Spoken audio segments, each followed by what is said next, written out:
Since 2001, June 20th is celebrated as World Refugee Day. This is to honor those who are fleeing persecution, war and conflict in their own countries. In South Asia too, countries like Bangladesh, Pakistan and India are facing an influx of refugees from both the Rohingya in the Rakhine state as well as now from Afghanistan after the Taliban took over. We tell you a story of one such Afghan soldier who is still searching for a home.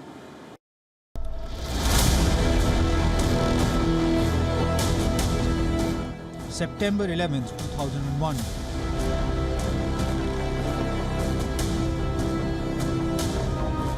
A date that changed America and the world forever. Almost 3,000 people lost their lives in Al-Qaeda's multiple coordinated terror attacks on American soil. Soon after the incident, the US declared Operation Enduring Freedom as part of the earlier declared war on terror. Afghanistan was invaded and the Taliban and its allies were soon expelled from major population centers by the US-led forces. Many Afghans helped the US Army then. Abdul Wasi Safi, a former Afghan soldier, was one of them. I'm scared of my life. I don't know about my future. I don't know what this government, what the United States do with me. Today, Safi is paying the price for helping the US. He is among millions of Afghans who fled the country, fearing retribution from the Taliban following the US withdrawal in 2021.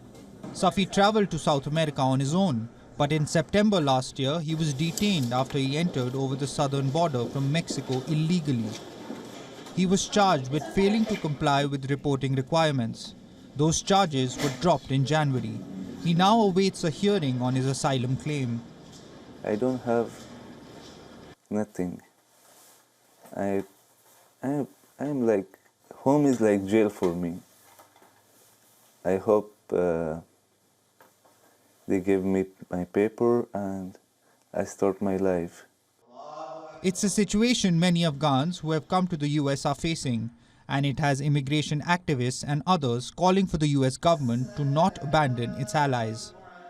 The problem is that the system isn't fair for anyone, and Afghan nationals are finding themselves up against this same troubling system.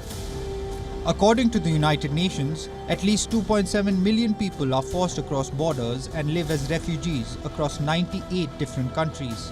Afghan refugees are the third largest displaced population in the world after Syrian refugees and displaced Venezuelans. The vast majority of refugees from Afghanistan are living in Pakistan and Iran, which continue to host more than 2 million registered Afghan refugees. Here's another story of a refugee crisis. Cox's Bazar, the world's largest refugee camp. More than 700,000 Rohingya Muslims fled Rakhine state from Myanmar in August 2017 after a military crackdown that reports revealed included mass killings and rape. On the other hand, Bangladesh has said repatriating refugees back to Myanmar is the only solution to the humanitarian crisis. On World Refugee Day, many Rohingya Muslims held rallies and demanded a return to their homes in Myanmar. They are struggling to make ends meet as the United Nations Food Agency World Food Programme cut aid for them for the second time in 3 months. At first, they used to give us $12, then $10, and now we get only $8. Now we can't cope with this. It can only let us buy oil, but no salt or any spices. I am pregnant and I need to eat healthy food now, but I can't afford it. They gave us almost every sort of staple food in little quantities, but it has been reduced now. We used to get staple food worth $12 before, but now we get only rice and oil. All of them have long help stories to tell of ordeals and adventures.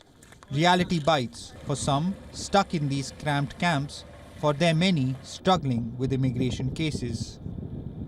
If there's anything that is keeping these folks going, it's hope for another chance at life.